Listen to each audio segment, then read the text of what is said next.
Halo, selamat siang Tribuners. Anda sedang menyaksikan live update Tribun News edisi Selasa 2 Agustus 2022. Siang ini akan kami sajikan informasi teraktual dan menarik yang dilaporkan secara langsung oleh reporter lapangan kami. Bersama saya, Mesa Desirait, inilah live update selengkapnya.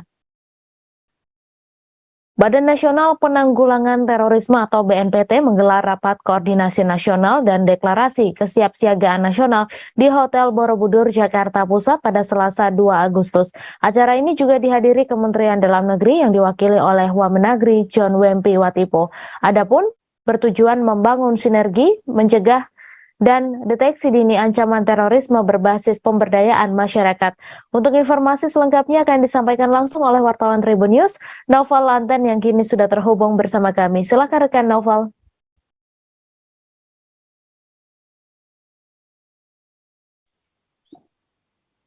Ya, baik Mei dan juga Tribuners. Saat ini saya masih berada di area Hotel Borobudur, Jakarta Pusat. Dan saat ini juga masih berlangsung acara Rakornas yang digelar oleh BNPT bersama sejumlah elemen lembaga pemerintah dan kementerian, yaitu diantaranya adalah Kementerian Dalam Negeri. Nah, seperti diketahui juga bahwa acara ini dihadiri oleh Wamendagri John Wempi Watipo yang mewakili Menteri Dalam Negeri terkait Rakornas ini digelar juga bersama Forum Kewaspadaan Dini Masyarakat atau KDM dan juga Forum Koordinasi Pencegahan Terorisme. Nah, di dalam rangkaian acara tadi, Mei dan juga Tribuners, terdapat deklarasi kesiapsiagaan nasional, pemukulan gong oleh Kepala BNPT Boy Raffi Amar sebagai tanda dimulainya kerjasama terkait pencegahan terorisme ini yang disaksikan oleh Wakil Menteri Dalam Negeri, dan juga ada pula penandatanganan MOU terkait kerjasama melawan terorisme ini, dan juga ada dialog kebangsaan di dalamnya. Nah, dalam acara tersebut, Kepala BNPT Boy Raffi Amar tadi mengatakan bahwa pihaknya sudah beberapa kali melakukan kolaborasi dan kerjasama serta sinergi ini dengan kementerian dan lembaga termasuk Kementerian Dalam Negeri di dalamnya. Khususnya dalam hal ini adalah kerjasama dengan unit kerja di dalam Kementerian Dalam Negeri. Di dalam sambutannya, Boy mengatakan upaya melawan terorisme ini ibarat virus. Bahkan dia menyamakan ideologi intoleransi dan terorisme ini ibarat COVID-19 yang begitu cepat menyebar. Nah, untuk itu dia menilai penting upaya menjaga dan merawat nilai luhur bangsa, khususnya ada bangsa Indonesia ini yang sudah melekat sejak zaman dahulu. Sebab menurut dia, sistem nilai Pancasila sebagai ideologi bangsa sudah luar biasa dan sudah sempurna. Pasalnya, kata dia, paham ini mampu merangkul perbedaan yang ada di seluruh tanah air, mengingat jumlah suku dan bahasa yang begitu banyak. Demikian Mei dan juga Tribuners. Baik, terima kasih rekan Naufal atas laporan Anda, dan Tribuners, wartawan kami juga telah menghimpun keterangan dari Kepala Badan Nasional Penanggulangan Terorisme atau BNPT. Berikut tayangannya untuk Anda. Kita sudah beberapa kali kolaborasi bersinergi, termasuk dengan unit-unit kerja yang ada di jajaran Kementerian Dalam Negeri, dan alhamdulillah hari ini kita bisa bersinergi dalam Rakornas bersama FKDM dengan FKPT, sekaligus ada deklarasi kesiapsiagaan nasional, ada juga berkaitan dialog kebangsaan. Hari ini tentu tiada lain bagi kita dalam upaya meningkatkan kesadaran masyarakat, melibatkan peran serta masyarakat dalam rangka memperkokoh ketahanan nasional kita. Jadi ketahanan nasional kita ini yang harus kita terus bangun adalah pada aspek ideologi, politik, ekonomi, sosial budaya, pertahanan, dan keamanan. Semua tentu memiliki satu kaitan satu dengan yang lainnya. Pembangunan akses jalan di ibu kota negara mulai dilakukan. Untuk tahap awal terlihat di lapangan pengerjaan yang dilakukan yakni peningkatan dan pelebaran badan jalan. Menyikapi hal tersebut, pemberlakuan sistem buka tutup jalan pun mulai dilakukan per Senin 1 Agustus. Kasat Lantas Polres Penajam Pasir Utara, AKP Arif Rido mengatakan bahwa penutupan jalan ini agar tidak mengganggu pengerjaan jalan dan akses logistik untuk pembangunan IKN yang mulai didistribusikan. Untuk informasi selengkapnya akan disampaikan langsung oleh wartawan Tribun Kaltim, Nita Rahayu yang kini sudah terhubung bersama kami. Silahkan rekan Nita.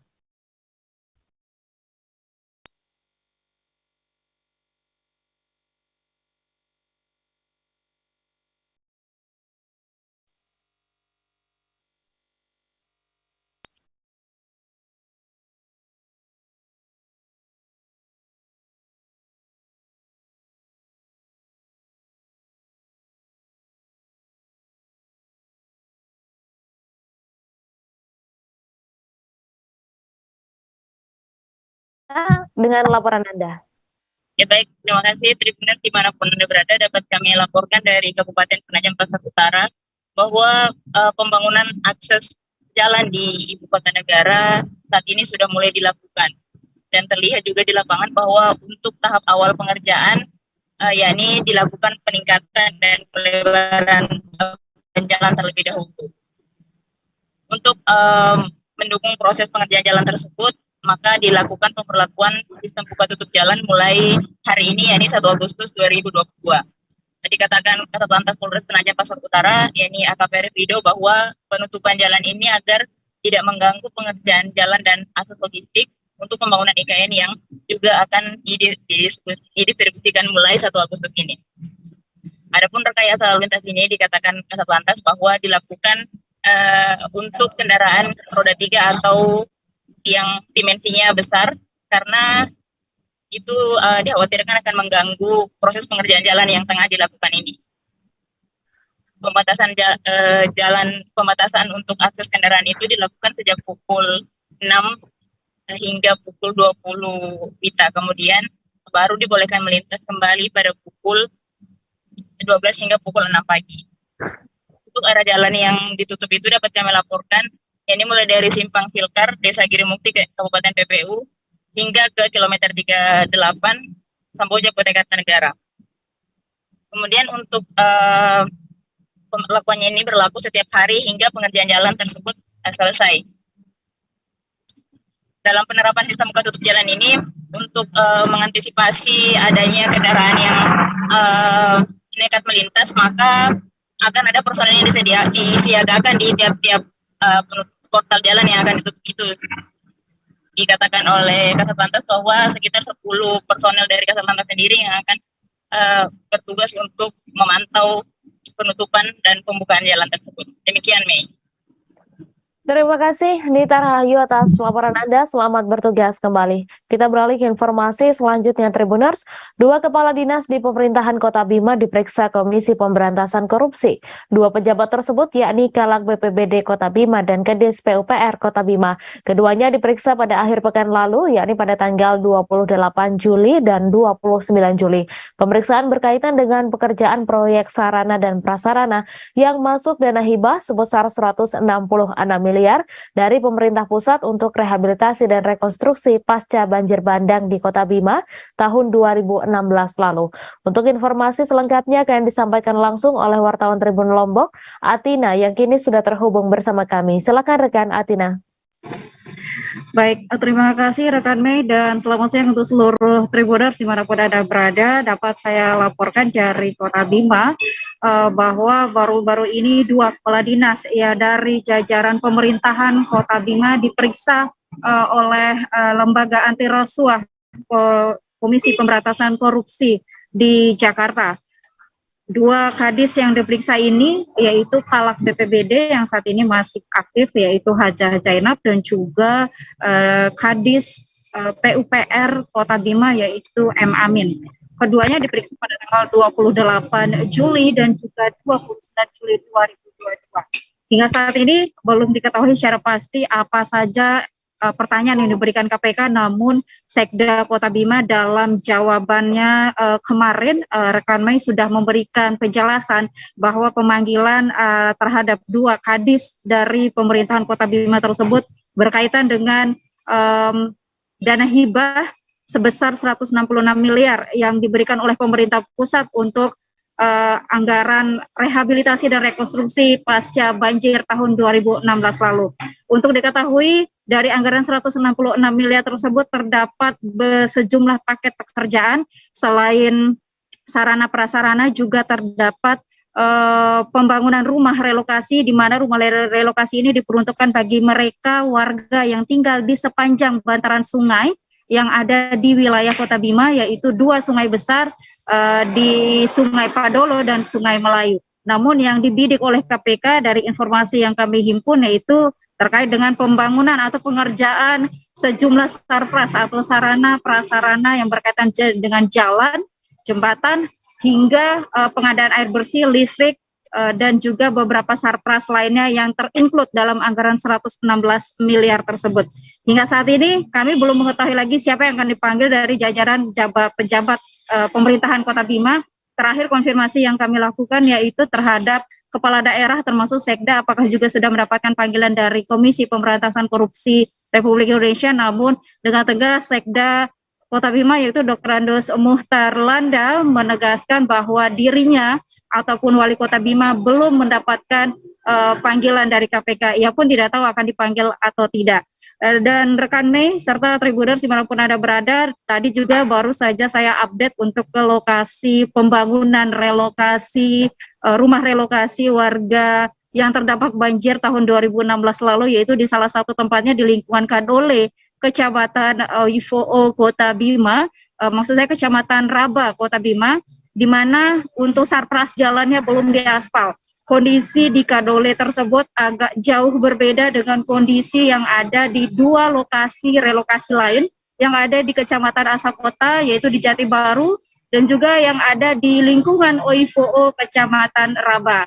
Namun belum terkonfirmasi apakah perbedaan dari kondisi jalan di 3 tempat relokasi ini memang sudah sewajarnya atau memang tidak. Ini belum terkonfirmasi. Sampai saat ini kami masih melakukan upaya konfirmasi kepada PPK yang mengerjakan paket jalan untuk lahan atau rumah relokasi tersebut. Namun dipastikan untuk sarpras-sarpras ini seperti listrik, air, kemudian jalan raya dalam kawasan relokasi terinclude atau termasuk dalam 116 miliar. Demikian rekan Mei. Terima kasih Atina atas laporan Anda. Selamat bertugas kembali. Turnamen sepak bola Nusantara Open 2022 Piala Prabowo Subianto mencatat rekor dari Museum Rekor Dunia Indonesia atau MURI.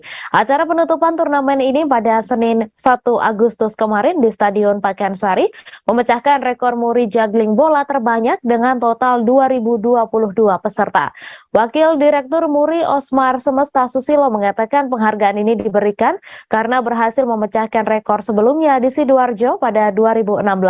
Untuk informasi selengkapnya akan disampaikan langsung oleh wartawan Warta Kota, Hieronimus Rama yang kini sudah terhubung bersama kami. Silakan rekan Hiro. Baik, Mei dan Tribuners, dari Bogor kami melaporkan bahwa pada hari Senin kemarin 1 Agustus terjadi pemecahan rekor MURI untuk juggling bola terbanyak yang dilakukan serentak. Peristiwa ini terjadi di Stadion Pakansari dalam acara penutupan turnamen sepak bola usia 16 Nusantara Open 2022 yang memperebutkan piala dari Menteri Pertahanan sekaligus Ketua Umum Gerindra Prabowo Subianto. Nah, turnamen ini sendiri diikuti oleh 16 tim usia 16 tahun dari seluruh Indonesia, dan kemarin adalah laga final yang mempertemukan antara Persib U16 dengan PSLS Lok Semawe dari Aceh, dan kemarin hasil pertandingannya dimenangkan oleh Persib. Mereka mendapatkan piala Prabowo Subianto sekaligus uang 1 miliar sebagai uang pembinaan dan juga kesempatan untuk tur ke luar negeri berlatih di akademi di Eropa selama 1 bulan. Sementara untuk yang juara 2-nya PSLS Lok Semawe mendapatkan 750 juta dan juga uang pembina, maksud kami kesempatan untuk berlatih di luar negeri selama 1 bulan. Nah, sebelum laga final kemarin digelar juggling bola yang dilakukan oleh 2022 anak-anak dari SSB yang ada di Bogor Raya. Nah, itu dilakukan tepat sebelum laga final dan juga dihadiri oleh pesepak bola Egy Fikri. Dan kedatangan Egy Fikri ini membuat anak-anak menjadi begitu bersemangat, antusias, dan mereka mengerubutinya sampai-sampai pihak keamanan harus mengamankan, membuat pagar pengamanan untuk Egy karena begitu antusiasnya anak-anak yang ingin mengerubuti dia. Nah, rekor muri yang dilakukan kemarin itu merupakan rekor baru setelah memecahkan rekor yang dilakukan sebelumnya di Sidoarjo pada tahun 2016 dalam acara Hari Olahraga Nasional. Nah, demikian informasi yang bisa kami bagikan, Mei dan Tribuners. Kembali ke studio. Baik, terima kasih rekan Hiro atas laporan Anda, dan Tribuners, wartawan kami juga telah menghimpun wawancara dengan Wakil Direktur Muri. Berikut tayangannya untuk Anda. Ini ada pemecahan rekor muri untuk Nusantara Open ya, 2022 Piala Prabowo Subianto. Nah, ini gimana Pak? Ini bisa dijelaskan? Ya, jadi rekor ini adalah rekor jackling oleh peserta terbanyak yang memecahkan rekor pada saat itu tahun 2016 ya, Pak. 2016 di Sidoarjo. Waktu itu dengan jumlah 1000, kira-kira 1000-an, dan hari ini ada 2022 yang gelar bola. Nah, 2016 itu turnamen yang sama atau gimana? Nusantara Open juga? Pada saat itu, 2016 itu pada saat Hari Olahraga Nasional. Oh, berarti beda ya turnamennya ya? Bukan beda. Nusantara Open ya? Oke. Nah, berarti kategorinya apa ini? Olahraga atau? Olahraga. Jadi ini masuk ke kategori muri yang kesehatan dan olahraga. Nah, kalau dari rekor muri sendiri, apa harapan dengan diberikannya penghargaan ini? Dengan penghargaan ini kami berharap bahwa sepak bola Indonesia bisa lebih maju lagi. Emang pasti semua orang di Indonesia ini memimpikan bahwa timnas itu bisa masuk ke Piala Dunia. Semoga aja terwujud, dan itulah cita-cita dari Muri untuk sepak bola Indonesia. Oke, Pak. Beredar video yang memperlihatkan sejumlah warga yang menemukan sesosok mayat bocah laki-laki yang tenggelam di salah satu perairan pada malam hari. Dalam video tersebut tampak sejumlah pria menggendong mayat bocah laki-laki tak berbusana yang sudah dalam keadaan tidak bernyawa dengan beberapa bagian tubuh diselimuti lumpur. Sementara beberapa warga lainnya terdengar menangis histeris saat melihat kondisi bocah tersebut dengan mata yang sudah terpejam. Diketahui peristiwa tersebut terjadi di salah satu kolong atau danau bekas pertambangan timah di Desa Lubuk Pabrik, Kecamatan Lubuk Besar, Kabupaten Bangka Tengah pada Senin 1 Agustus malam. Untuk informasi selengkapnya akan disampaikan langsung oleh Arya Bima Mahendra, wartawan Bangka Pos yang kini sudah terhubung bersama kami. Silakan rekan Arya. Ya, baik, terima kasih rekan Mei dan pemirsa Tribuners dimanapun Anda berada. Perlu saya sampaikan bahwa memang tadi malam masyarakat Desa Lubuk Pabrik, Kecamatan Lubuk Besar, Kabupaten Bangka Tengah, Provinsi Kepulauan Bangka Belitung dihebohkan dengan penemuan sesosok mayat laki-laki berusia 7 tahun atas nama Arga Pratama yang ditemukan meninggal dunia di salah satu kolong ataupun danau bekas pertambangan timah yang tak jauh berada dari rumah korban. Diketahui bahwa peristiwa tersebut terjadi ataupun bermula ketika bocah berusia 7 tahun tersebut dicari ataupun dikhawatirkan hilang oleh ibu kandungnya karena memang sejak sore hingga malam hari bocah tersebut hilang ataupun tidak kunjung pulang ke rumah. Diakui oleh Satria, warga setempat yang juga merupakan relawan dari Tagana Bangka Tengah, bahwa kala itu ibu kandung korban merasa khawatir dan panik karena anaknya tidak kunjung pulang ke rumah, padahal hari sudah menunjukkan waktu maghrib ya, bahkan sudah malam hari. Nah, ketika itu ibu korban yang memang sudah berpisah dengan suaminya menanyakan ke mantan suaminya tersebut apakah anaknya ada di rumah sang mantan suami atau tidak. Namun setelah ditanyakan ternyata anaknya berumur 7 tahun tersebut tidak berada di rumah mantan suaminya itu, sehingga kedua orang tua korban pun mencari keberadaan anaknya tersebut dengan menanyakannya ke beberapa warga sekitar. Dan sementara itu diketahui bahwa ibu korban saat menanyakan keberadaan anaknya tersebut ke para warga sekitar, diketahui bahwa beberapa tetangganya mengaku bahwa memang melihat anaknya tersebut bermain di sekitaran kolong ataupun danau bekas pertambangan timah yang tidak jauh dari rumah korban. Dan diketahui bahwa kolong bekas pertambangan timah tersebut bernama kolong Ai Pasir yang memang dulunya dijadikan lokasi pertambangan timah bekas salah satu perusahaan timah terkemuka di Kabupaten Bangka Tengah. Setelah dilakukan pencarian dan menelusuri pinggir-pinggir danau tersebut, ibu korban bersama dengan warga lainnya menemukan baju dan sendal anaknya tersebut berada di salah satu sudut di pinggir kolong. Setelah itu beliau pun langsung mengabarkan kejadian ataupun anaknya yang memang diduga hilang tersebut ke warga sekitar, sehingga warga sekitar pun langsung bergegas mencari keberadaan korban yang memang diduga tenggelam di lokasi ataupun di danau ataupun di kolong bekas tambang timah tersebut. Setelah dilakukan pencarian selama beberapa menit, barulah sekitar pukul 8 malam bocah tersebut ditemukan oleh sejumlah pria yang memang saat itu sudah dalam kondisi tenggelam dan tak berbusana, serta beberapa bagian tubuh yang terselimuti lumpur. Saat ini korban pun sudah dinyatakan meninggal dunia dan langsung dikebumikan pada hari ini. Mungkin demikian saja bisa saya laporkan, rekan Mei kembali ke studio.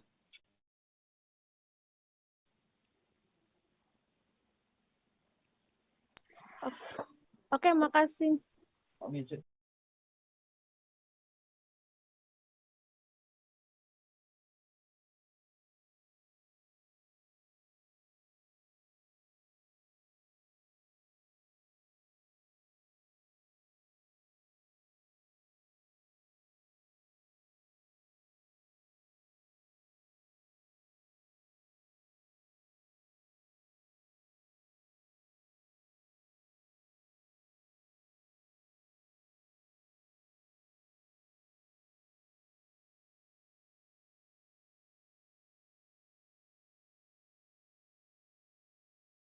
Kita beralih ke informasi selanjutnya, Tribuners. Heni, seorang ibu rumah tangga warga Sukamandi, harus menerima nasibnya meringkuk di penjara. Hal itu karena perbuatannya mencuri uang 17 juta rupiah di sebuah toko bumbu di kawasan Taman Kota Manggar pada Sabtu 30 Juli lalu.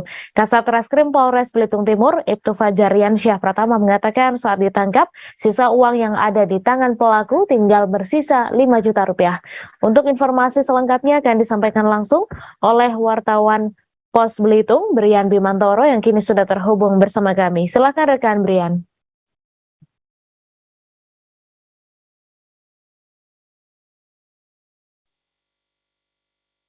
Baik, Mei dan Tribuners dimanapun Anda berada, seorang ibu rumah tangga bernama Heni, warga Sukamandi, Damar, Belitung Timur, ditangkap oleh tim panah Polres Belitung Timur yang dipimpin oleh Kating Jatanras Aibda Cecep Prayatno beserta jajarannya pada Senin 1 Agustus 2022. Ibu dua anak itu ketahuan mencuri uang sejumlah 17 juta rupiah di sebuah toko bumbu di Manggar, Belitung Timur, dan aksinya tersebut terekam oleh CCTV. Kasat Reskrim Polres Belitung Timur, Ibtu Fajarian Syah Pratama, mengungkapkan pelaku ditangkap tanpa perlawanan di rumah orang tuanya. Saat ditangkap juga dia mengakui semua perbuatannya tersebut. Berdasarkan hasil pemeriksaan, motif pelaku melakukan hal tersebut karena terlilit hutang yang dipunyainya dari sebuah koperasi. Dia terpaksa menghalalkan segala cara untuk membayar utangnya, salah satunya dengan cara mencuri. Dilaporkan juga uang curiannya sudah terpakai, yang saat ini tersisa di tangannya yakni 5 juta rupiah. Pelaku diketahui sudah beberapa kali melakukan aksi serupa, Mei dan Tribuners, di beberapa tempat, namun sebelum-sebelumnya tidak ada yang melaporkannya.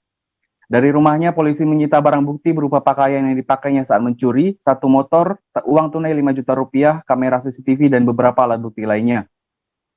Sementara itu, Mei dan Tribuners, pemilik toko bernama Sandi Koswara mengatakan peristiwa terjadi pada Sabtu 30 Juli 2022 sekitar pukul 11 waktu Indonesia bagian Barat.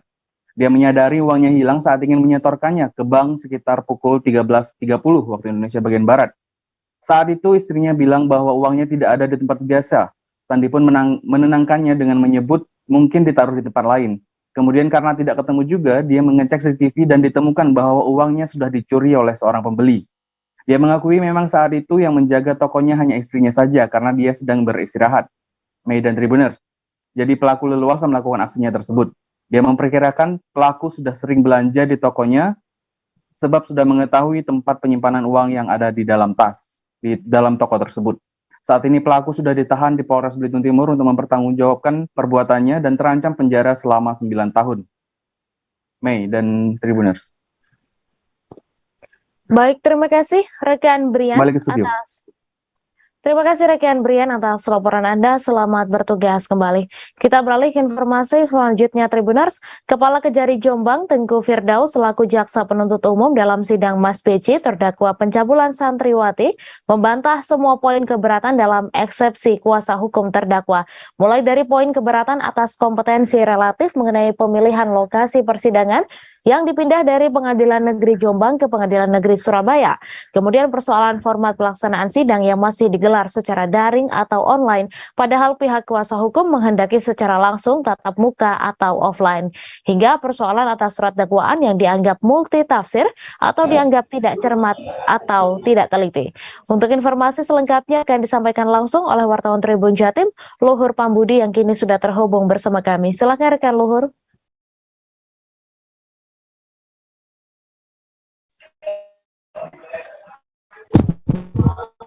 Oke, baik, Mei.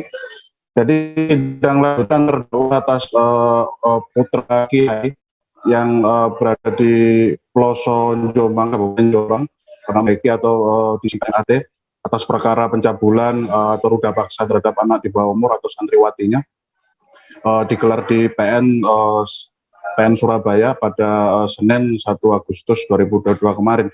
Tadi agenda persidangan kemarin adalah merupakan sidang ketiga yang diagendakan untuk mendengar jawaban eksepsi dari pihak JPU, ini dari Kediri dan Tengku Firdaus Kepala Kejari Jombang menjadi JPU dalam sidang tersebut menjawab semua poin keberatan pada agenda pembacaan eksepsi pada pekan lalu, dan poin yang disampaikan oleh hukum terdakwa yakni pertama mengenai soal pemindahan lokasi yang seharusnya dilakukan di Jombang terjadinya perkara tersebut yang bisa ke PN Surabaya ternyata dijawab oleh Firdaus selaku JPU bahwasanya pemindahan tersebut didasarkan atas pertimbangan aspek keamanan yang sudah dilakukan kesepakatan oleh pihak Forkopimda Jombang, dan juga kesepakatan tersebut diusulkan pada pihak Mahkamah Agung, dan Mahkamah Agung mengabulkan usulan rekomendasi tersebut. Kemudian yang kedua adalah soal penyelenggaraan sidang yang masih tetap dilakukan secara online. Jawaban atau bantahan dari pihak JPU yakni persidangan masih tetap dilakukan secara online karena mengingat adanya potensi penularan COVID yang masih berpotensi terjadi di kota Surabaya. Kemudian yang poin ketiga adalah soal dakwaan yang dianggap multitafsir dan tidak sistematis ataupun tidak teliti yang disampaikan oleh kuasa hukum dalam eksepsi kemarin dibantah oleh pihak JPU bahwasanya pembahasan yang dimaksudkan oleh pihak kuasa hukum mengenai ketidaktelitian dan kurang cermatnya mekanisme penulisan surat dakwaan pada sidang pertama itu sudah masuk pada poin pokok materi perkara yang tentunya nanti akan ditunggu hasilnya dalam keputusan majelis hakim yang akan digelar pada sidang agenda putusan selah pada pekan depan. Sekadar diketahui untuk kasus yang menjerat anak Kiai atau putra Kiai bernama Mas Beki yang berlokasi di pelosok Jombang ini sebenarnya sudah dilaporkan sejak tahun 2019, kemudian kasusnya akhirnya dapat ditangani secara lebih lanjut hingga masuk ke kursi persidangan hingga pada tahun 2022, dan atas dakwaan yang sudah disampaikan pihak JPU di sidang awal, Mas Beki ini atau terdakwa ini dikenai dakwaan atas pasal berlapis ya, dugaan pencabulan pemerkosaan terhadap anak di bawah umur dengan ancaman pidana penjara 12 tahun. Dan kasus ini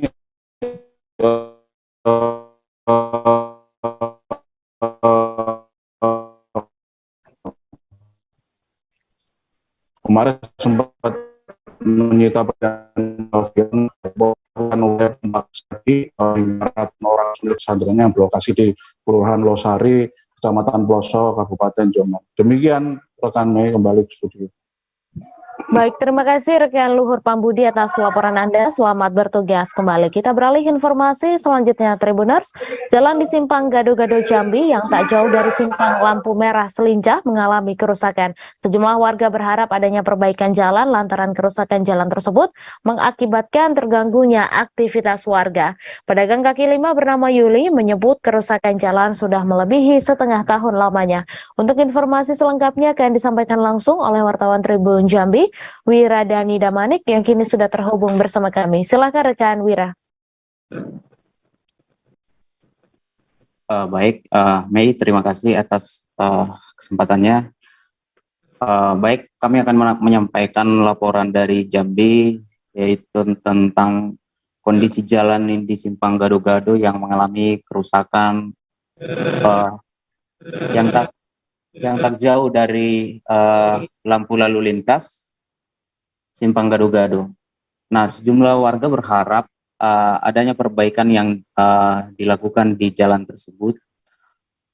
Salah satu pedagang kaki lima yang tepat berjualan di pinggir jalan, di hadapan jalan, berharap adanya perbaikan sebab kerusakan jalan tersebut telah mengganggu aktivitas warga yang juga membuat pengendara mepet ke sebelah kiri persis di samping warungnya.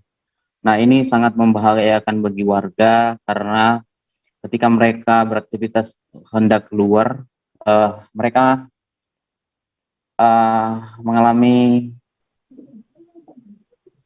menghadapi kendaraan-kendaraan yang cukup besar. Nah, diketahui juga bahwasanya jalan di Simpang Gado-Gado ini merupakan lintasan dari truk-truk yang bermuatan kapasitas 10 ton hingga 40 ton. Nah, ini merupakan akses menuju pelabuhan Talang Duku, di mana para seperti truk batubara dan juga truk mobil angkutan CPO dan lain-lain, ini semuanya melewati jalan ini. Nah, sehingga memang kondisi jalan tersebut mengalami kerusakan yang cukup parah dan bergelombang cukup parah. Nah, ini sangat sulit untuk diakses pemotor. Nah, apabila para pengendara baik itu motor maupun mobil tidak hati-hati melintas dari jalan ini, sangat fatal akibatnya. Nah, harapan-harapan itu juga yang disampaikan oleh pengendara-pengendara begitu kami mewawancarainya. Nah, mereka semuanya berharap agar perbaikan jalan di Simpang Gado-Gado ini segera dilaksanakan agar akses masyarakat menjadi lancar dan warga tidak menghadapi lagi yang namanya bahaya ketika mereka menghadapi jalan ke seberang. Nah, kemarin ada informasi dari warga sekitar bahwasanya pihak dari yang tidak dikenal, mereka menduga itu adalah dari PUPR, telah melakukan pengukuran dan pemotretan di jalan tersebut. Namun hingga saat ini kami mencoba untuk mengkonfirmasi belum adanya respon atau jawaban dari pihak PUPR terkait. Nah, inilah gambaran yang terjadi di jalan Simpang Gado-Gado Jambi. Demikian, Mei.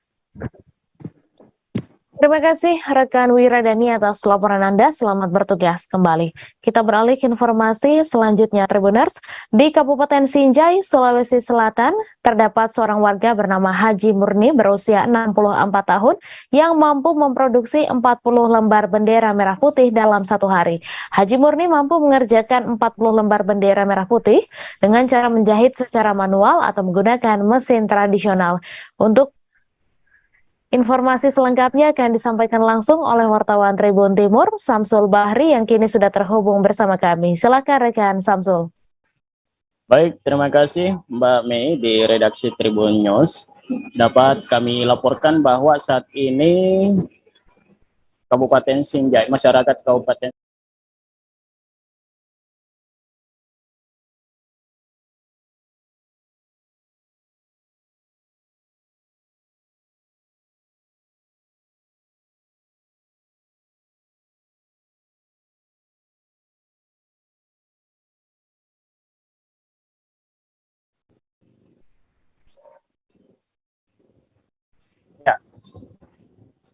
Bagaimana, Mbak Mei?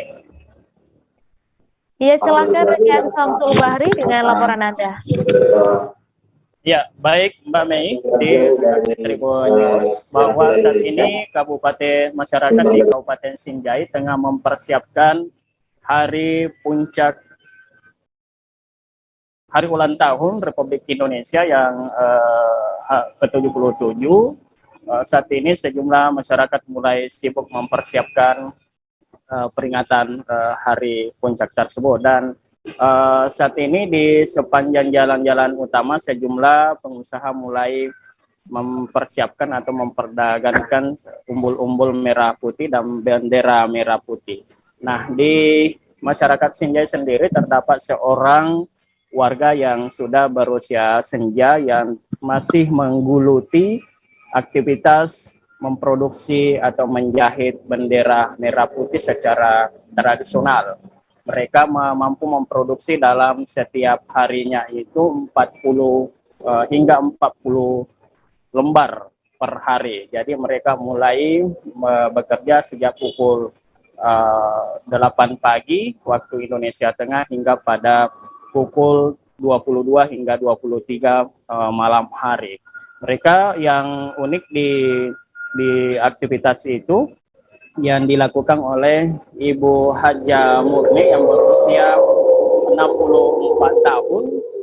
Mereka menggunakan mesin jahit manual tanpa menggunakan peralatan yang modern seperti yang banyak penjahit di Kabupaten Sinjai lakukan, yakni menggunakan mesin dinamo listrik.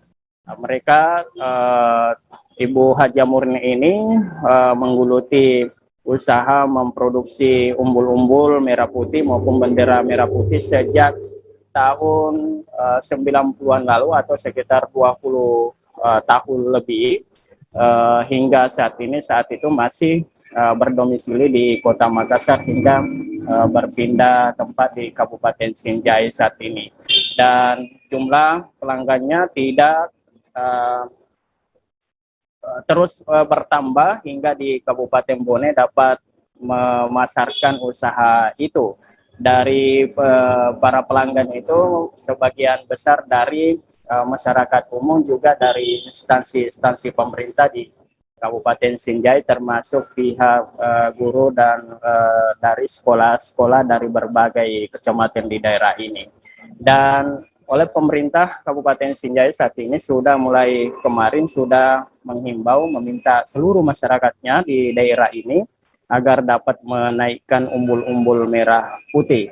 Dan dari himbauan tersebut, permintaan dari masyarakat terus meningkat yang diterima oleh Haja Murni yang sampai saat ini terus memproduksi bendera merah putih.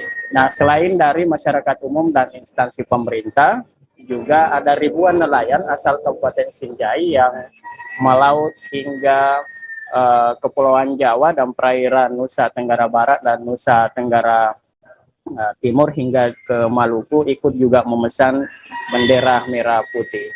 Nah, ukuran yang diproduksinya saat ini mulai dari 60 cm dengan harga 10.000 hingga 1 meter lebih dengan harga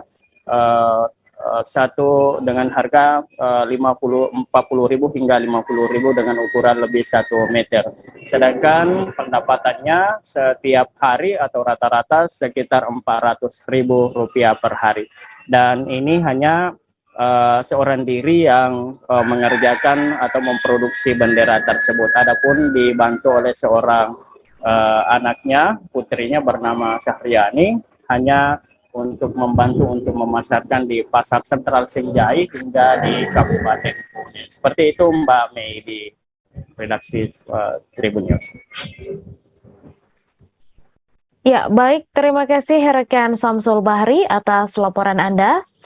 Dan Tribuners, wartawan kami juga telah menghimpun wawancara dengan Hajah Murni selaku pembuat bendera. Berikut tayangannya untuk Anda. Hari dalam pengerjaan ini. Kalau saya kerja 40 bendera satu hari. Kalau bendera biasa toh, kalau bendera hias biasa 10 pasang ji satu hari ku jahit. Terus ini jalan 17 Agustus bagaimana untuk benderanya sendiri? Ya, lancar ji. Bisa lancar. Di mana dijualnya? Di pasar. Pasar Sentral. Juga pasar Sentral. Ini mesinnya mesin apa ini? Mesin jahit biasa, roda kaki. Roda kaki. Nggak pakai dinamo. Terus ini ada. Kalau bisa bantu mesin ngobral. Mesin jahit pinggir tuh. Ya. Kalau bisa.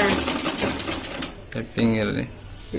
Saya lama, ada 20 tahun pakai mesin roda kaki. Oh, 20 tahun nih.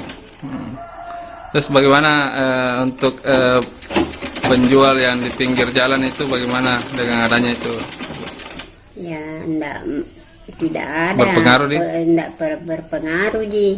Kan kita ada di tempat di atas. Tidak berpengaruh ji itu penjualan. Orang Jawa enggak. Tren fashion jalanan di kalangan anak muda menjadi trik meningkatkan semangat siswa di SMA Muhammadiyah 10 Surabaya. Pasalnya sekolah keberbakat di Genteng Surabaya ini membebaskan siswanya berekspresi melalui fashion setiap hari Kamis. Hal ini juga menjadi puncak forum ta'aruf dan orientasi atau fortasi siswa SMA Muhammadiyah 10 di BG Junction Surabaya pekan lalu. Penanggung jawab kegiatan mengungkapkan dikenalkannya program pakaian bebas tak lepas untuk mengenalkan lingkungan sekolah, termasuk program-program yang dijalankan secara lebih dalam. Untuk informasi lebih lengkapnya akan disampaikan langsung oleh wartawan Surya, Sulfi Sulfiana yang kini sudah terhubung bersama kami. Silakan rekan Sulfi.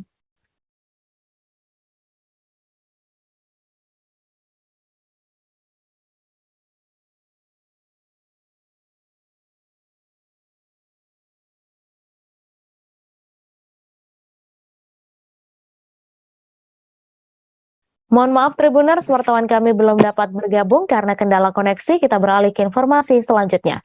Kesiapan panitia lokal menyambut pagelaran Kongres Masyarakat Adat Nusantara atau KAMAN ke-6 pada 24 Oktober hingga 29 Oktober mendatang sudah mencapai 40%. Kesiapan itu diantaranya sosialisasi, rapat koordinasi hingga kesiapan rumah penginapan di setiap kampung yang ada di Kabupaten Jayapura. Untuk informasi selengkapnya akan disampaikan langsung oleh wartawan Tribun Papua, Calvin Eluis Erari yang kini sudah terhubung bersama kami. Silakan rekan Calvin. Halo, baik, Nyai. Halo, Nyai. Iya, silakan Calvin dengan laporan Anda. Iya, baik. Terkait dengan kesiapan pegelaran Kongres Masyarakat Adat Nusantara yang akan dilaksanakan di Kabupaten Jayapura, ini disampaikan oleh Ketua Panitia Lokal di Kabupaten Jayapura sendiri. Untuk kesiapan hal tersebut sudah mencapai 40%. Demikian nih. Baik. Terima kasih rekan Kelvin atas laporan Anda, dan Tribuners, wartawan kami juga telah menghimpun wawancara dengan Ketua Panitia Lokal Kemen ke-6. Berikut tayangannya untuk Anda. Jadi untuk persiapan 40% yang kita lakukan adalah kita memastikan tempat-tempat tinggal, tempat-tempat untuk mereka lakukan side event, tempat-tempat untuk mereka lakukan rapat-rapat komisi dan juga rapat-rapat pleno. Itu yang sudah kita pastikan. Sekarang tinggal pembiayaannya yang kita pembiayaan yang perlu kita tambahkan, karena dengan melihat kondisi kesiapan ini dia sangat membutuhkan biaya yang cukup besar. Sehingga kita juga perlu mengakomodir seluruh potensi yang ada di kabupaten maupun kota, dan juga beberapa wilayah tabi lainnya seperti Sarmi, Manggarai, bahkan Kerong dan kota Jayapura untuk memberikan dukungan tentang penyelenggaraan yang berlangsung di Tanah Tabi yang pusatnya di Kabupaten Jayapura. Tetapi beberapa waktu yang lalu sudah ada pertemuan-pertemuan semua kepala daerah yang ada di wilayah Tabi, dan terakhir tanggal 20 kemarin kami sudah bertemu dengan Sekretaris Daerah Provinsi Papua bersama Asisten 1 untuk menjelaskan apa yang kami lakukan di Kabupaten Jayapura yang bersifat nasional dan akan datang seluruh masyarakat adat Nusantara, sehingga keputusan ataupun kesepakatan kita dengan provinsi bersedia untuk membantu mendukung kegiatan ini karena sifatnya nasional dan ada di Provinsi Papua, sehingga mereka mengambil tanggung jawab itu untuk. Sosok Ria Enes dikenal sebagai pendongeng, juga penyanyi anak yang selalu berpasangan dengan boneka Susan. Beberapa waktu lalu ia mendongeng dan menyanyi bersama siswa PAUD di Kota Malang. Menurut Ria Enes, meski di era gempuran teknologi informasi, mendongeng pada anak tidak akan lapuk. Ia mengatakan ada pesan-pesan kebaikan dalam mendongeng yang bisa disampaikan, di antaranya soal kejujuran. Untuk informasi selengkapnya akan disampaikan langsung oleh wartawan Surya Malang, Silvianita Widiawati, yang kini sudah terhubung bersama kami. Silakan rekan Silvi.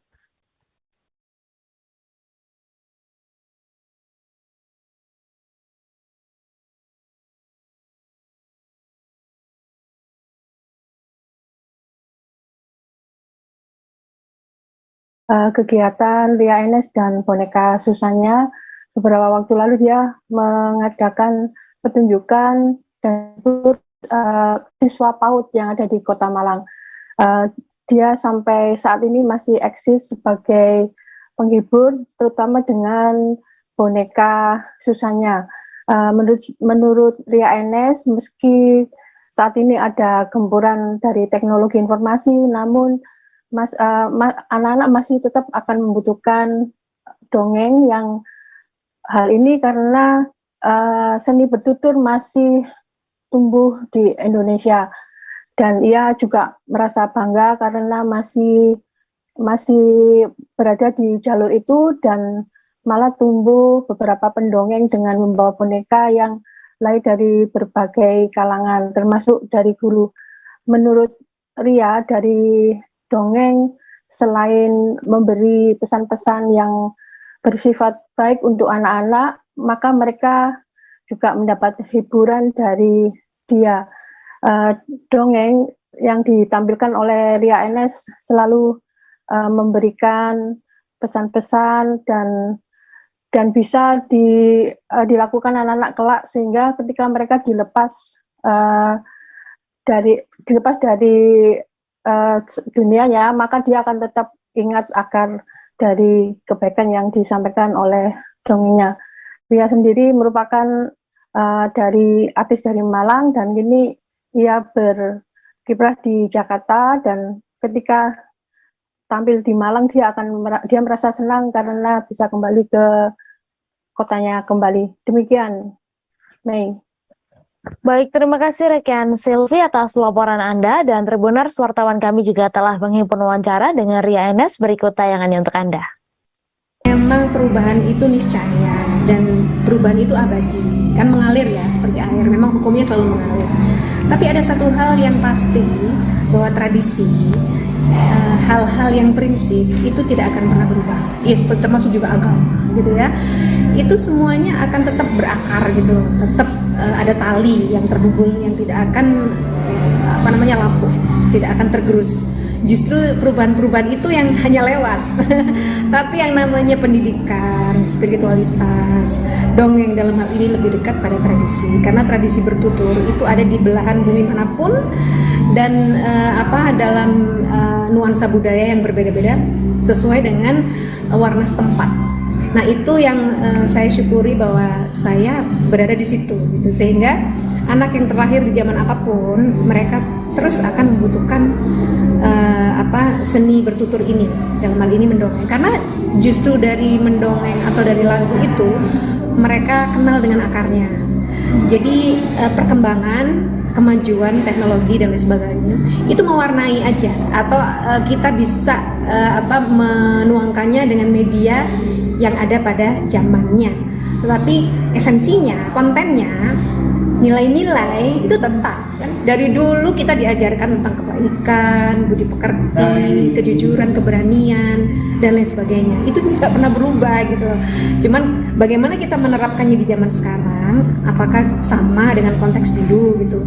Secara prinsip sama, tapi bentuknya mungkin bisa berbeda. Ada kesopanan dalam bermedia sekarang, ya kan? Kalau dulu kan mungkin apa kesopanan dalam media, mereka menuntut kesopanan dalam lahiriah ketika tatap muka. Tapi sekarang etika itu sangat dibutuhkan, karena kalau tidak akhirnya teknologi itu malah menikam kita kan. Justru malah yang terjadi, yang tersebar adalah hoax, berita bohong-bohongnya. Tapi kebenarannya bahkan tidak sampai. Jadi banyak distraksi. Tren fashion jalanan di kalangan anak muda menjadi trik meningkatkan semangat siswa di SMA Muhammadiyah 10 Surabaya. Pasalnya sekolah keberbagian di Genteng Surabaya ini membebaskan siswanya berekspresi lewat fashion setiap hari Kamis. Hal ini juga menjadi puncak forum ta'aruf dan orientasi atau fortasi siswa SMA Muhammadiyah 10 di BG Junction Surabaya pekan lalu. Penanggung jawab kegiatan mengungkapkan dikenalkannya program pakaian bebas tak lepas untuk mengenalkan lingkungan sekolah, termasuk program-program yang dijalankan secara lebih dalam. Untuk informasi selengkapnya akan disampaikan langsung oleh wartawan Surya, Sulfi Sofiana, yang kini sudah terhubung bersama kami. Silakan rekan Sulfi.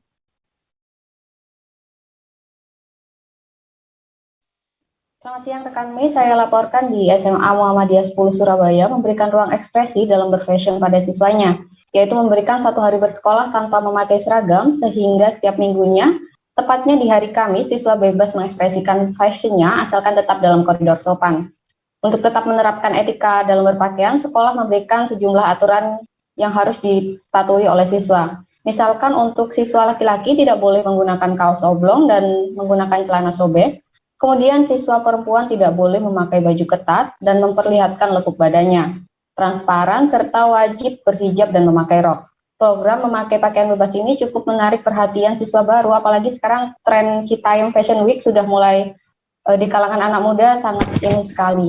Sehingga program ini menjadi daya tarik para siswa baru untuk mendaftar di sekolah ini. Tren ini juga telah menarik perhatian para siswa baru yang selama ini mungkin terbiasa untuk memakai seragam SMP, sehingga saat mengetahui di sekolah ada aturan yang baru ini, mereka sangat antusias untuk menyambutnya karena akan menciptakan suasana baru di sekolah. Demikian, Mei. Baik, terima kasih rekan Sulfi atas laporan Anda, dan Tribuners, wartawan kami juga telah menghimpun wawancara dengan penanggung jawab kegiatan. Berikut tayangannya untuk Anda. Di hari terakhir ini kebetulan memang penutupan. Jadi di penutupan ini kita coba ajak siswa baru untuk mengenal SMAMX lebih dalam lagi sebelum mereka masuk pada hari efektif pembelajaran. Sehingga penting kemudian kita mengenalkan program-program yang ada di SMAMX. Salah satu programnya yaitu siswa diperbolehkan menggunakan baju bebas di setiap hari Kamis. Itu memang program dari dulu, di mana setiap hari Kamis semua siswa putra dan putri dipersilahkan untuk menggunakan baju bebas. Asalkan bajunya tetap sopan, tetap rapi, dan yang terpenting menutup aurat. Bebasnya ini ada tetap batasannya itu seperti apa, Mas? Untuk bebas batasannya, yang putra itu tidak boleh menggunakan kaos oblong dan juga tidak boleh pakai celana yang sobek-sobek, itu yang putra. Untuk yang putri itu tidak boleh ketat, transparan, dan juga wajib berhijab gitu. Dan wajib pakai rok, tidak boleh pakai celana untuk yang putri. Untuk sepatu dan lain sebagainya kita bebaskan, mulai dari warna, model, asalkan tidak sandal, yang penting bersepatu gitu. Untuk fashionnya siswa sendiri ini apa ada rewardnya atau gimana Mas? Kalau untuk waktu agenda Fortasi ini, nanti penutupan Fortasi, insya Allah akan ada diberi reward untuk kostum siswa yang yang unik, yang keren gitu ya, dalam rangka mengapresiasi gitu, mereka ketika mengekspresikan dirinya melalui fashion seperti itu. Jadi nanti akan ada penilaian khusus dari Dewan Juri untuk siswa dan kelompok yang menggunakan fashion yang unik gitu, yang keren seperti itu. Pelatihan pembelajar sukses bagi mahasiswa baru atau PPSMB, kegiatan resmi orientasi dan pengenalan kampus bagi mahasiswa baru di lingkungan Universitas Gadjah Mada resmi diselenggarakan pada Senin 1 Agustus kemarin. Tahun ini PPSMB UGM digelar secara luring sepenuhnya setelah 2 tahun digelar daring karena pandemi COVID-19. Ribuan mahasiswa tetap diminta untuk mengimplementasikan protokol kesehatan termasuk menggunakan masker dan menjaga jarak. Untuk informasi selengkapnya akan disampaikan langsung oleh wartawan Tribun Jogja, Ardike, yang kini sudah terhubung bersama kami. Silahkan rekan Ardike. Ya, selamat siang Mei, selamat siang Tribuners dimanapun Anda berada. Betul sekali, jadi PPSMB Universitas Gadjah Mada akhirnya digelar secara luring di tahun 2022 ini, karena 2 tahun lalu itu digelar secara daring ya. Dan kemarin 1 Agustus 2022 sekitar 9.800 mahasiswa UGM mengikuti PPSMB yang digelar secara berkelompok gitu ya. Acara utamanya berada di lapangan Geraha Sabha Permana. Lapangan Geraha Sabha Pramana, dan dibuka oleh Gubernur DIY Sri Sultan Hamengkubuwono yang ke-10. Dalam kesempatan tersebut, Sri Sultan mengatakan bahwa selamat datang di Yogyakarta, Sugeng Rawuh di Yogyakarta, dan Sultan meminta untuk mahasiswa UGM agar tetap menjaga pluralisme dan multikulturalisme, dan tentu saja meminta mereka untuk terus menghormati banyaknya kebudayaan yang hadir di Yogyakarta. Sejak 2 tahun lalu memang mahasiswa UGM banyak yang melaksanakan kuliah secara daring, termasuk PPSMB-nya sendiri dilakukan secara daring, sehingga Sultan berpesan agar mereka tidak tiba-tiba kaget seperti itu ya ketika harus datang ke Yogyakarta dan bertemu dengan banyaknya mahasiswa, banyaknya teman-teman lain yang juga datang dari berbagai daerah begitu. Dan kemarin di PPSMB UGM ada sekitar 9.833 mahasiswa yang datang, dan mereka akan melaksanakan PPSMB itu mulai dari 1 Agustus sampai 6 Agustus. 6 Agustus nanti akan ada penutupan PPSMB dan kemudian dilanjutkan lagi untuk mengikuti kegiatan action plan begitu. Dari 9.800 itu tentu saja tidak berasal dari Pulau Jawa saja, bahkan ada yang dari Papua, ada yang dari Sumatera, bisa dibilang UGM ini Indonesia mini begitu ya. Maka dari itu Sri Sultan berpesan agar mereka tetap meyakini, menghargai setiap perbedaan budaya. Sebelumnya Rektor UGM, Prof. Ova Emilia juga sudah memberikan wejangan kepada mahasiswa UGM agar bisa menjadi pribadi yang berkualitas baik. Begitu, Mei. Baik, terima kasih rekan Ardika atas laporan Anda. Selamat bertugas kembali. Kita beralih ke informasi selanjutnya, Tribuners. Badan Penanggulangan Bencana Daerah Aceh Besar mengevakuasi ular jenis welang atau kategori berbisa dengan panjang sekitar 1,8 meter dari ruang kantor polisi hutan di Desa Lamjuhang, Kecamatan Long, Aceh Besar pada Senin kemarin. Galaksa BPBD Aceh Besar Ridwan Jamil mengatakan informasi ular masuk kantor itu didapat petugas piket pos Long dari anggota Polhut Iswandi. Ular tersebut ditemukan petugas piket saat tengah membersihkan bagian bawah kolong meja. Untuk informasi selengkapnya akan disampaikan langsung oleh wartawan Surambi News Indra Wijaya yang kini sudah terhubung bersama kami. Silakan rekan Indra. Baik, terima kasih rekan Mei. Selamat siang Tribuners. Dapat kami sampaikan pada sekitar pukul 11 WIB pada Selasa kemarin, Senin kemarin, telah terjadi seekor ular welang atau ular yang jenis berbisa memasuki kantor polisi hutan di wilayah Desa Lamjuhang, Kecamatan Long, Kabupaten Aceh Besar. Informasi terkait adanya ular jenis welang yang masuk ke dalam kantor Polhut itu didapat dari salah seorang anggota Polhut Iswandi saat sedang membersihkan ruangan kantor. Ia menemukan ular jenis welang tersebut berada di bawah kolong meja di kantor tersebut. Nah, dari informasi tersebut, petugas dari BPBD Aceh Besar melalui Kalaksa BPBD Aceh Besar Ridwan Jamil mengerahkan 4 orang petugas yang dikomandoi oleh Haris untuk melakukan evakuasi ular jenis welang tersebut. Nah, Haris sendiri merupakan salah satu anggota BPBD Aceh Besar yang dikenal sudah sangat piawai dalam melakukan evakuasi ular jenis reptil seperti ini. Saat ini sendiri ular welang tersebut sudah berhasil diamankan dan sudah dilepas liarkan ke habitatnya. Demikian rekan Mei. Terima kasih rekan Indra atas laporan Anda. Selamat bertugas kembali. PSSI melirik Banten International Stadium atau BIS sebagai tempat pemusatan latihan Timnas Indonesia. Nantinya di BIS akan berdiri training center permanen Timnas Indonesia. Menanggapi hal itu, PJ Gubernur Banten Al Muktabar mengatakan Pemprov Banten dan PSSI masih melakukan komunikasi. Untuk membahas mengenai pengelolaan BIS, Pemprov Banten perlu berkomunikasi dengan mereka yang berminat untuk melaksanakan kegiatan di BIS. Untuk informasi selengkapnya akan disampaikan langsung oleh wartawan Tribun Banten Ahmad Tajudin yang kini sudah terhubung bersama kami. Silakan rekan Tajudin.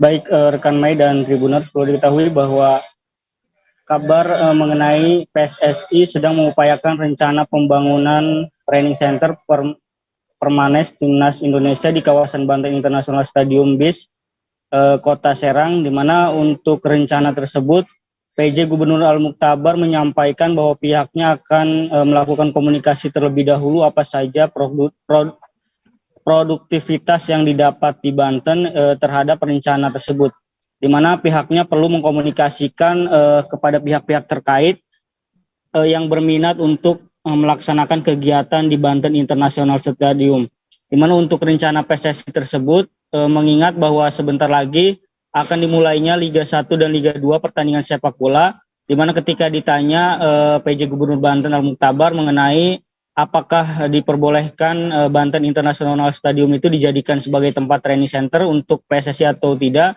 dirinya mengaku bahwa pihaknya akan melihat perkembangannya terlebih dahulu dan mengkomunikasikan terlebih dahulu dengan pihak-pihak yang berminat untuk mengelola BIS.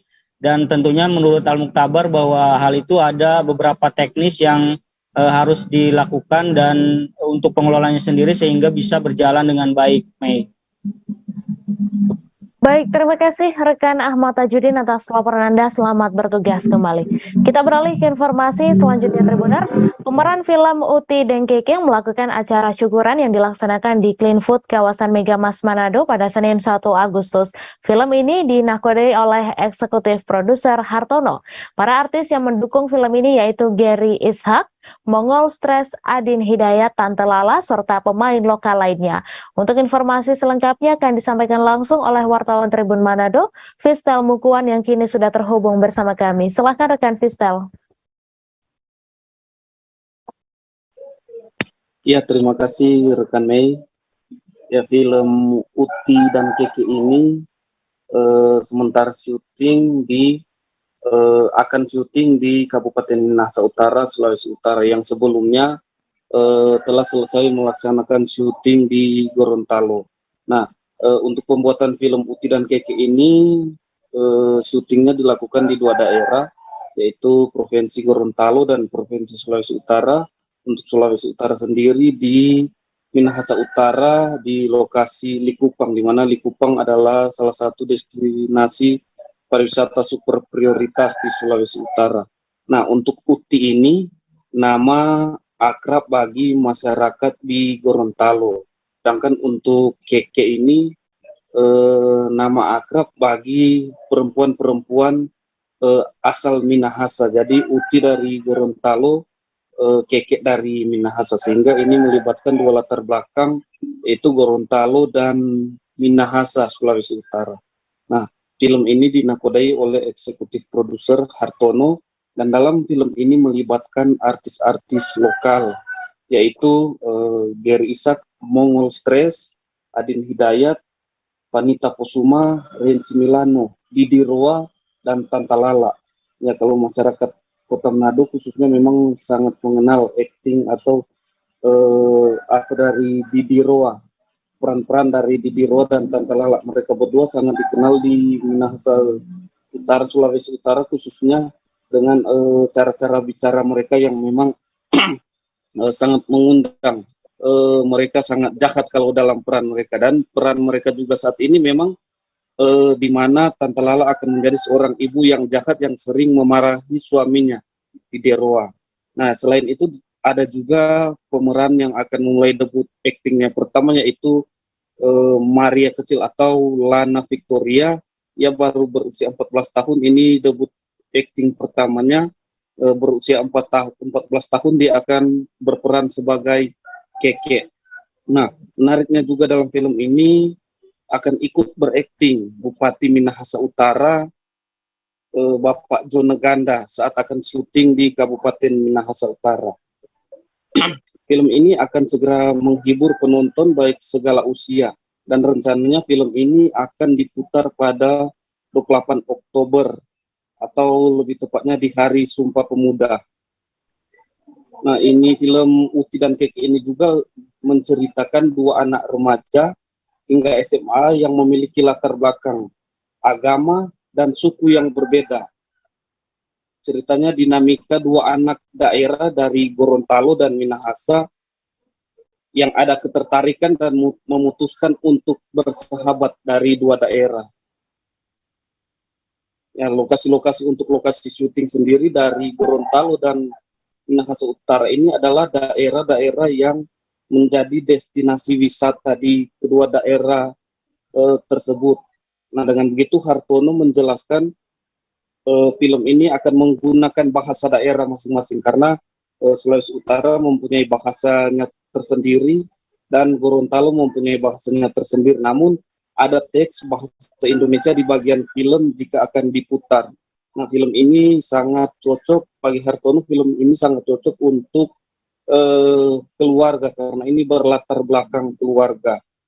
Dengan begitu Hartono menyampaikan banyak terima kasih kepada pemerintah baik Gorontalo maupun Sulawesi Utara, dan khususnya Bapak Bupati Minahasa Utara, Bapak Joneganda, yang akan mengambil peran atau sekaligus berakting dalam film ini. Dengan begitu Hartono berharap agar masyarakat khususnya Sulawesi Utara dan Gorontalo bisa menonton film ini, dan produser menyampaikan untuk mengetahui lebih jelas bagaimana film Uti dan Keke ini, agar jangan lupa segera menonton jika film ini sudah tayang dengan judul Uti dan Keke yang rencananya pada 28 Oktober 2022 ini. Demikian rekan Mei. Terima kasih rekan Vistel atas laporan Anda. Selamat bertugas kembali. Sejumlah wisatawan mengalami kesulitan akses transportasi menuju penginapan di Terminal Kedatangan Bandara Komodo Labuan Bajo, Kabupaten Manggarai Barat pada Senin kemarin. Ketiadaan akses transportasi karena para pelaku pariwisata tengah melakukan mogok massal sebagai protes kebijakan pemerintah Provinsi Nusa Tenggara Timur yang menetapkan tarif masuk kawasan Taman Nasional Komodo, di mana penetapan tarif sebesar 3,75 juta bagi wisatawan yang berkunjung ke Pulau Komodo, Pulau Padar, dan kawasan perairan di sekitarnya yang berlaku per 1 Agustus kemarin. Untuk informasi selengkapnya akan disampaikan langsung oleh wartawan Tribun Flores, Gecio Viana, yang kini sudah terhubung bersama kami. Silakan rekan Gecio. Baik, selamat siang rekan Mei, selamat siang Tribuners dimanapun Anda berada. Dapat saya laporkan langsung dari Labuan Bajo, Kabupaten Manggarai Barat, Provinsi Nusa Tenggara Timur. Seperti yang diberitakan bahwa sejumlah wisatawan yang berkunjung ke Labuan Bajo sulit mendapatkan akses transportasi di pintu atau gerbang kedatangan Bandara Komodo Labuan Bajo karena para pelaku pariwisata memilih mogok bekerja, mogok massal selama 1 bulan menyikapi penetapan tarif masuk kawasan Taman Nasional Komodo sebesar Rp3.750 yang ditetapkan oleh pemerintah Provinsi Nusa Tenggara Timur bersama dengan Kementerian Lingkungan Hidup dan Kehutanan. Akibat itu para pelaku pariwisata yang menggelar aksi sejak kemarin, para wisatawan yang tiba kesulitan untuk mendapatkan akses transportasi. Namun demikian, kondisi tersebut tidak berlangsung lama karena pihak pemerintah tempat, dalam hal ini pemerintah Kabupaten Manggarai Barat, mengoperasikan sebanyak 1 unit bus maupun juga sekitar 6 mobil dinas atau mobil berplat merah untuk membantu mengantarkan para wisatawan ke penginapan maupun juga daerah-daerah atau titik-titik tujuan dari para wisatawan. Berdasarkan wawancara dengan Bupati Manggarai Barat, Desta Susundi mengatakan bahwa pihaknya memastikan kelancaran aktivitas pariwisata di Labuan Bajo. Sementara itu, informasi yang dihimpun, pihak SDP pun melakukan hal yang sama dengan mengoperasikan sebanyak 2 kapal yang diperbantukan untuk membantu para wisatawan melakukan kunjungan wisata ke beberapa pulau atau destinasi wisata di kawasan Taman Nasional Komodo. Informasi yang dihimpun juga Tribuners, Direktur Utama Badan Pelaksana Otorita Labuan Bajo Flores, Sanafatinya juga memastikan kenyamanan maupun juga keamanan dari para wisatawan yang berkunjung ke Labuan Bajo, sebab begitu responsifnya pemerintah maupun juga stakeholder memastikan walaupun aksi mogok tengah dilakukan oleh para pelaku pariwisata, namun tidak mengganggu secara signifikan pelayanan jasa kepariwisataan di Labuan Bajo. Demikian rekan Mei. Terima kasih rekan Gecio atas laporan Anda, dan Tribuners, wartawan kami juga telah menghimpun wawancara dengan Bupati Manggarai Barat. Berikut tayangannya untuk Anda. Ya, supaya mereka sesegera mungkin untuk beraktivitas, kita sama-sama menjamu, melayani para wisatawan yang datang ke Labuan Bajo. Ya, kita berupaya untuk menjadi tuan rumah yang baik, yang membuat orang betah dan berkali-kali datang di Labuan Bajo untuk menikmati seluruh pesona yang ada di Labuan Bajo. Untuk Bapak pemerintah setempat atau di negara Indonesia, menurut saya dengan jumlah harga tiket 3 juta melebihi ke atas itu sangat mahal sekali. Tapi bukan hanya untuk rakyat Indonesia aja, tapi untuk para wisatawan dari luar negeri pun itu terlalu mahal, dan akibatnya bisa menelantarkan para wisatawan yang berada di bandara. Contohnya seperti sekarang ini, jalannya macet atau mogok karena demonstrasi, dan aku melihat itu sangat miris sih situasinya. Kalau kakak sendiri sudah dapat kendaraan ya, atau belum? Saat ini sih saya sedang menunggu jemputan dari hotel, cuman dia bilang masih macet, nggak tahu, belum bisa masuk katanya, nggak tahu sampai mana. Pemerintah Kabupaten Nunukan segera membagikan ribuan lembar bendera merah putih ke 21 kecamatan. Hal itu dilakukan sebagai bentuk dukungan terhadap gerakan pembagian 10 juta bendera merah putih yang diinisiasi oleh Direktorat Jenderal Politik dan Pemerintahan Umum Kemendagri dan Kemendagri. Bupati Nunukan Asmin Laura mengatakan gerakan membagikan 10 juta bendera merah putih itu untuk menyemarakan hari ulang tahun ke-77 Republik Indonesia. Untuk informasi selengkapnya akan disampaikan langsung oleh wartawan Tribun Kaltara, Febrianus Felix yang kini sudah terhubung bersama kami. Silakan rekan Felix. Baik rekan Medan Tribuners, pemerintah Kabupaten Nunukan untuk mendukung gerakan bendera merah putih yang diinisiasi oleh Direktur Jenderal Politik dan Pemerintahan Umum Kementerian Dalam Negeri dengan memberikan ribuan lembar bendera merah putih ke 21 kecamatan. Bupati Nunukan Asmin Laura mengatakan gerakan membagikan 10 juta bendera merah putih itu untuk menyemarakan HUT ke-77 Republik Indonesia. Penyerahan bendera merah putih dilakukan oleh Bupati Nunukan Asmin Laura dimulai kemarin, maksudnya dimulai pada hari Minggu, tanggal 30 Juli 2022 di Kecamatan Tuli Onsoy, dan langsung juga dilakukan setelah penyerahan secara simbolis itu juga dilakukan langsung pengibaran bendera merah putih di Kecamatan Tuli Onsoy. Dan Laura meminta kepada camat dan aparat desa Kecamatan Tulian Onsoy agar ikut mendistribusikan bendera merah putih itu kepada masyarakat. Tidak hanya di Tulian Onsoy, Laura juga menuturkan pihaknya akan segera membagikan ribuan lembar bendera merah putih lainnya ke 21 kecamatan. Untuk mengenai anggaran pengadaan ribuan bendera tersebut, Asmin Laura mengatakan anggaran tersebut bersumber dari APBD Pemkab Nunukan.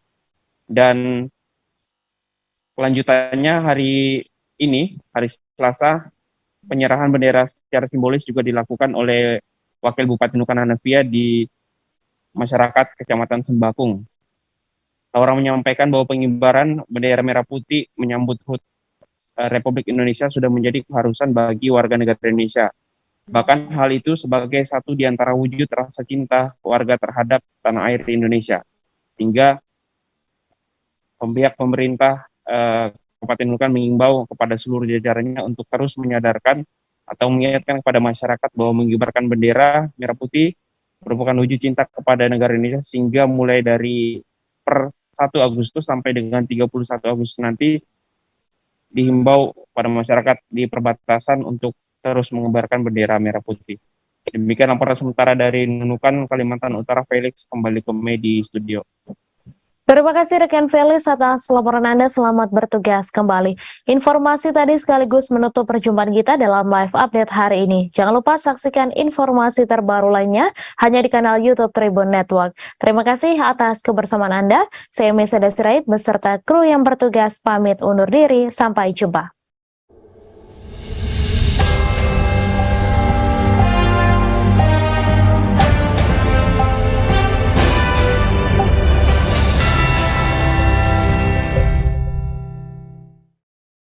Jangan lupa like, subscribe, dan share ya!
lupakan semua duka dan lara di dalam jiwa. Di hari bahagia, mari berpesta ceria, rayakan ikatan cinta. Kisah cinta asmara antara dua anak manusia yang saling berjanji kan setia untuk hidup semati selamanya. Darat titik sangga Sigule, sigule saibayan buru-buruan Sigule, sigule pong, sigule gule Jolo sinukung marga Sigule, sigule asami notok tuturan Sigule, sigule pong, sigule gule Sirmay nasage Dasani sirmay nasage Tersongoni hihi joho ape Bargoting na jauh gale Tersongoni hihi joho ape Bargoting na jauh gale Sigulepo Sigulepo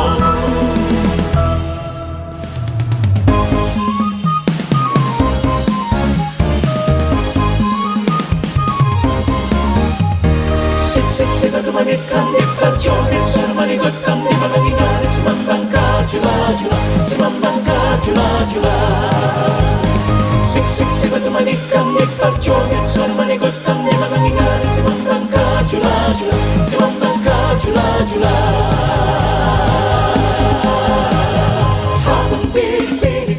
Habang bini-bini Sa tabi di lamano Ipatakas, ipatili-tili Ipatakas, ipatili-tili Oh, hinagunapuno Dengar, hai dengarkan semua Ada kabar gembira Kabar untuk kita semua Mari datanglah ke pesta Pernikahan terbangga Yang akan menjadi kisah Pesta raya paling megah Anak gadisku yang cantik seperti aku kan menikah segera bakti pada orang tuanya dengan seorang pria yang paling terkaya. Kami pun keluarganya kan dapat bagiannya. Hai dengarkan semua ada kabar gembira Kabar